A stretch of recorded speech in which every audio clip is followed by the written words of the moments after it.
초짜 경매!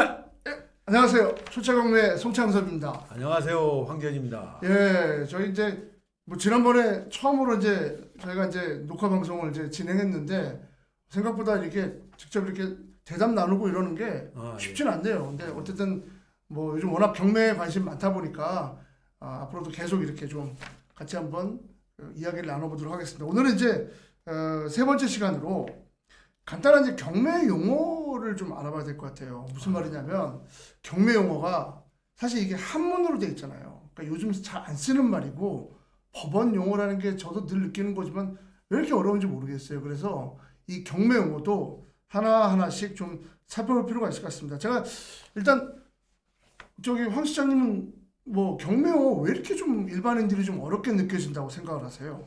아무튼 경매 용어는 어차피 법전과 관련된 용어가 들어온 거기 때문에요. 네, 저도 항상 그 법원에다가 내는 그 준비 서명 같은 거 있잖아요. 네, 그런 거 할 때 약간 어려운 말은 결국은 옆에다 가로치고 한문 놓줘요, 제가요. 한문을. 예, 그러니까 어쩔 수 없이 경매를 조금 하신다 그러면은 네, 이 용어가 조금 헷갈려도 네, 이걸 사실 뭐 제가 국산화로 할 수도 없고 네, 네. 그러니까 일단은 좀 이해하셔야 돼요. 이해하시고서 좀 익숙해져야 된다 이런 얘기지. 네. 무슨 뭐 쉬운 말로 우리가 어디 그 경매 그 나온 집 구경하러 가는 거를 괜히 뭐 임장하러 간다. 뭐 이런 임장. 말 사실 요즘 왜 참 임장이란 말 많이 쓰더라고요. 그런 말 왜 쓰는지 모르겠어요. 그냥 그냥 구경하러 가자 뭐 이렇게 하면 되는 건데. 근데 그게 임장이란 말이 실제로 법률에 있는 용어예요? 아니에요. 그런 거 그건 없어요. 요즘 만들어낸 조어인가요? 그럼 그게? 그 누군가가 이게 제가 저희 때는 원래 임장이란 말은 쓴 적이 없었고요. 그러니까 요즘 워낙 신조어가 많이 나와서. 어떤 학원에서 이제 네. 그 학원생들을 갖다가 이제 경매 학원 가리키는데 음. 그 임장하는데도 돈을 받더라고요. 그걸요. 돈을 받아갖고 예를 들어 20명이면 20명 돈을 받아. 그래갖고 차로 하나 데리고 다니는데 그냥 가기가 애매하잖아요. 그러니까는 네. 임장하러 가기 뭐 이러면서 얼마씩 받고 그래서 그때 임장이란 말이 나온 거지. 예전에 뭐 저희 그 예전에 뭐 경매할 때 뭐 임장 간다는 말이 어디 있겠어요. 그렇군요. 그러니까 어쨌든 이제 경매를 처음 하시는 분들도 처음부터 너무 이제 한문 이런 딱딱한 용어 나온다고 너무 어려워하지 마시고 그냥 그거는 그러려니 하시면서 차근차근 경매 공부를 하시면 좋을 것 같아요. 그죠? 그렇죠. 우리가 이제 그 경매에서 사람 내보내는 거를 이제 명도라 그러거든요. 네. 그 사람들이 왜 명도? 왜 내보내는 걸 왜 명도라 그러지? 네. 네. 사실 저도 그 말을 쓰는 것에 이렇게 쩍 좋아하진 않는데 네. 궁극적으로는 어차피 법원에 서류를 낼 때 네. 뭐 명도 소송 이렇게 쓰고 네. 네. 뭐 인도 명령 이렇게 쓰기 때문에 네. 네. 그 용어에 대해서는 아무튼 비록 좀 한문이지만은 네. 좀 이해를 하시고 알겠습니다. 뭐 가능하다 그러면 사실 우리가 할 때 그 한글로 명도 이렇게 쓴 다음에 옆에다 가로치고 한문으로 써주면 사실 조금 더 이해는 네, 좀 빨리 네, 되긴 돼요. 알겠습니다. 예. 가장 이제 기본적인 단어 이제 한번 살펴보겠습니다. 뭐 신권이 뭔가요? 신권 막 나오던데 뭐 군권도 있고 신권도 있고 그래요? 예, 신권이라고 하는 거는 그 제일 처음에 나오는 거. 그러니까 이제 신권이라 그러면은 이제 우리가 흔히 얘기하는 첫 번째의 감정 가격이 나온 그 금액. 네. 예, 그러니까 예를 들어 우리가 아파트가 이제 경매가 이제 딱 뜨게 되면은 제일 처음에 감정사가 감정을 먼저 하러 갑니다. 네, 네. 그래서 감정사가 저 집은 한 2억 4천입니다라고 하는 감정서를 법원에다 집어넣어요. 네. 그러면은 이제 법원에서는 자 2억 4천에 첫 경매를 실시합니다 하고 딱 나온 그게 신권입니다. 네, 신권 일단 신권. 그러니까 신권은 무조건 그렇다는 것만 알면 되는 네. 거죠. 뭐. 두 번째 낙찰가율이 뭐예요? 낙찰가율. 낙찰가? 예, 낙찰가율.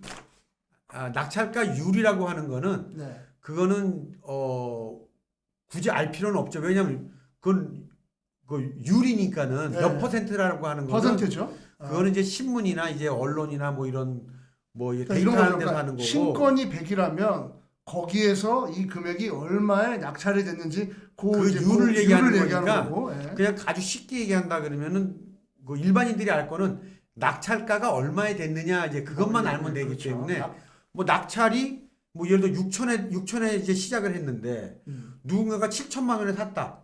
그럼 낙찰가가 얼마야? 그러면 7천이야. 7천에 근데 낙찰됐어. 그거를 백분율로 환산한 게 낙찰가율. 뭐 그럼 낙찰률은 뭐예요? 낙찰률.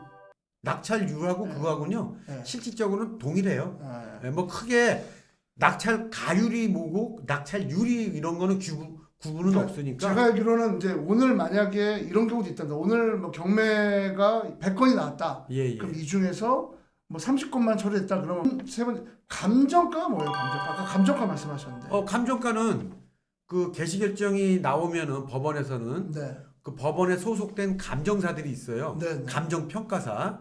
그분들한테 그 명령을 내립니다. 가서 그 감정을 해주세요. 시가 감정을. 네. 그러면은 감정사가 실질적으로 나가서 그 부동산의 실질적인 가격을 적는 게 감정가다. 감정가입니다. 그다음에 강제경매. 강제경매 참 말 많이 쓰니까. 그렇죠. 강제경매 뭐예요? 강제경매라 그러면 반드시 네. 임의경매하고 임의경매하고 강제경매를 알아야 돼요. 네. 그러니까 임의경매가 뭐고 강제경매를 먼저 알아야 그걸 좀 되니까. 말씀해 주세요. 네. 예. 요거는 조금 좀 정확하게 얘기를 해드려야 돼요, 제가. 네. 임의경매라 그러면은 임의 우리가 흔히 얘기하는 저당권 잡는 거 있죠. 네. 우리가 은행에서 돈을 빌리면 저당을 하죠. 네. 그 돈을 못 갚을 때 아니야. 노. 못 갚을 때 뭐라 나오는 거 맞는데 등기부상에 근저당권 해갖고서 적힌 다음에 이자를 안 내면은 그 근저당을 근거로 경매 집어넣는 게 임의경매. 임의경매. 흔히 우리가 많이 보는 경매죠. 그렇죠. 네. 그리고 이제 강제경매는 뭐냐면은 네. 돈을 안 줬어. 네. 그래서 우리가 재판을 해. 네. 그 재판에서 이겨갖고 판결문을 갖고 집어넣는 게 네. 말 그대로 이제 강제경매입니다. 법원이 강제로 경매를 이제 그렇죠. 시키게 하는. 그러니까 그거는 완전히 이제 구분이 되는 거죠. 예. 그 다음에 공동입찰이란 말도 많이 나오는데 이건 무슨 말이죠? 공동입찰. 우리가 경매로 들어갈 때 네. 혼자 들어가는 것도 있지만은 네. 뭐 5명이 들어가도 되고 3명이 들어가도 됩니다. 그러니까는 무슨 얘기냐면 그거는 낙찰이 만약에 5명이 들어가도 낙찰이 됐다. 네. 그러면 5명이 같이 공동 소유자가 되는 거예요. 그러니까 공동 입찰자라고 하는 거는 그런 걸 얘기하는 겁니다. 그 다음에 기간입찰. 기간입찰도.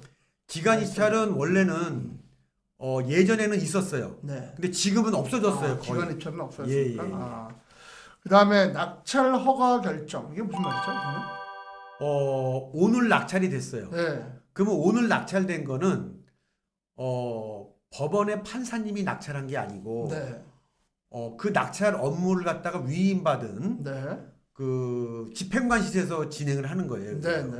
그렇기 때문에 오늘 낙찰이 됐으면은 허가를 내려줘야 되잖아요. 네. 네가 낙찰된 게 맞다라고 허가를 내려주는 게 그게 7일 있다가 판사님이 내리는 겁니다. 네. 네. 네. 그래서 허가 날이 낙찰된 날로부터 7일 이후에 낙찰된 날부터 7일 이후에 7일 날 실질 7일 되는 날 7일 된 날 실질적으로 허가 결정이 나는 거거든요. 그렇죠. 판사가 이제 그렇죠. 허가 결정을 내리는 거죠. 네가 낙찰자다. 이렇게 허가를 우리가 내리는 흔히 생각하기에는 오늘 낙찰 받으면은 오늘부터 내 거라고 생각하는데 그건 아니고 아니죠. 그거는 일단은 임시로 된 거예요. 임시다. 네. 예, 임시로 네. 오늘 낙찰됐으니까 와 좋다 하는 게 아니라 오늘은 일단 임시로 너가 낙찰이 된 거고 7일 있다가 이제 정식적으로 판사가 너는 1억 4천에 이 부동산을 산 낙찰자다 이렇게 정해주는 네. 거죠. 그다음에 대항력 이거 참 많이 쓰는 말 아닙니까? 대항력이 뭐죠? 대항력을 갖추다라고 보통들 얘기하죠. 네. 그 대항력이라고 하는 거는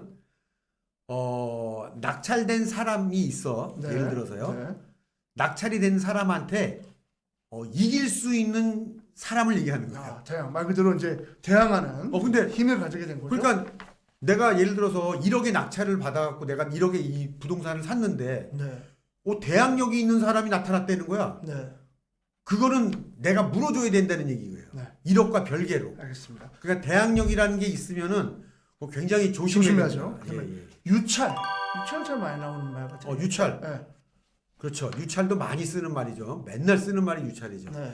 자, 아까 얘기했던 우리가 신권이라는 게 있었죠. 네. 신권에 1억에 나왔는데 네. 아무도 안 샀어 그날. 네. 그러면 한 번 떨어지죠. 네. 그게 1의 유찰입니다. 유찰. 그렇게 되면 그걸 한 번 떨어지는 게 1의 유찰. 네. 2번 떨어지면 2의 유찰. 오케이. 3번 떨어지면 3의 유찰. 그러면 낙찰이란 말은 이제 매수인이 결정되는 거. 그걸 그렇죠. 낙찰이라고 보는 거죠? 근데 여기서 좀 중요한 게 하나가 있어요. 예. 그 유찰되는 게 있는데 서울은 20%씩 떨어집니다. 네, 네. 근데 지방은 30%씩 떨어져요. 네, 네. 그걸 일단 이해를 하셔야 돼요. 알겠습니다. 그러니까는 경기도나 수원이나 뭐 이런 데서는 서울은 1억짜리가 1회 유찰이 되면은 8천만 원이 되는데 네. 수원 같은 데서는 30% 떨어지니까는 7천만 원에 1회 유찰되면 다음에 7천만 원에 시작을 하는 거죠. 알겠습니다. 예. 그다음에 일괄 경매, 개별 경매. 뭐 이것도 좀 차이가 있죠? 우리가 예를 들어서 한 사람이 네. 집을 10개를 갖고 있어요. 네. 예. 근데 최근에 뭐 전세왕, 빌라왕 같은 사람들. 아니 뭐 그런 식인데 예, 이제 예. 아무튼 거기에 이제 그 돈을 이제 다 빌렸단 말이야 이제. 네. 그 한 부동산마다 돈 빌리기 저당권이 있잖아요. 네, 네. 그 저당권을 일괄로 경매를 다 해는 방법이 있고 네. 또는 101호는 101호 1번, 202호 2번, 203호 3번 이렇게 해서 1, 개별적으로. 2, 3, 4로 해갖고서 하나하나씩을 개별 경매로 하는 게 있는데 여기서 주의할 점이 뭐냐면 경매 들어가는 사람은 일괄 경매는 거기에 물건 번호라는 게 있는데 네. 그 입찰표 안에 거기에 물건 번호를 쓸 필요가 없어요. 네. 그렇지만 개별 경매라고 하는 게 나와 있을 때는 1번, 2번, 3번, 4번이 있기 때문에 반드시 거기에 물건 번호 3번 아니면 물건 번호 1번 이렇게 써야 됩니다. 알겠습니다. 네, 그거 안 쓰게 되면은 네. 낙찰이 돼도 그건 무효 처리돼요. 알겠습니다. 왜냐면 네가 산 게 몇 번인지 모르니까는 나 3번이에요라고 얘기해도 안 되죠 거기서는. 예. 그다음에 재경매되는 경우도 있다고 흔히들 얘기하는데 재경매가 뭐예요? 재경매가 아주 재밌습니다. 네. 이게 짧게. 네. 뭐냐면은 낙찰이 됐는데 네. 1억짜리를 내가 낙찰이 됐는데 유찰이 돼 갖고서 이제 8천에 됐는데 내가 그걸 9천에 샀어. 네. 낙찰이 됐는데 나는 보증금을 냈죠. 네. 보증금을 냈는데 내가 어떠한 연유로 그 집을 보니까는 뭐 대항력이 있다든가 아니면 그 집에 무슨 막 피치 못할 여러 가지 사정이 있는 걸 내가 알게 돼 갖고 내가 도저히 잔금을 치를 수가 없어 거기다가. 그러면은 네. 내가 보증금을 포기하게 되면은 법원에서는 보증금을 몰취한 다음에 다시 경매를 내보냅니다. 네. 그걸 재경매라고. 재경매라고요. 예. 그다음에 이제 취소 취하 뭐 이런 얘기 좀 마무리 좀 하시죠. 취소 취하는 그냥 말 그대로 네.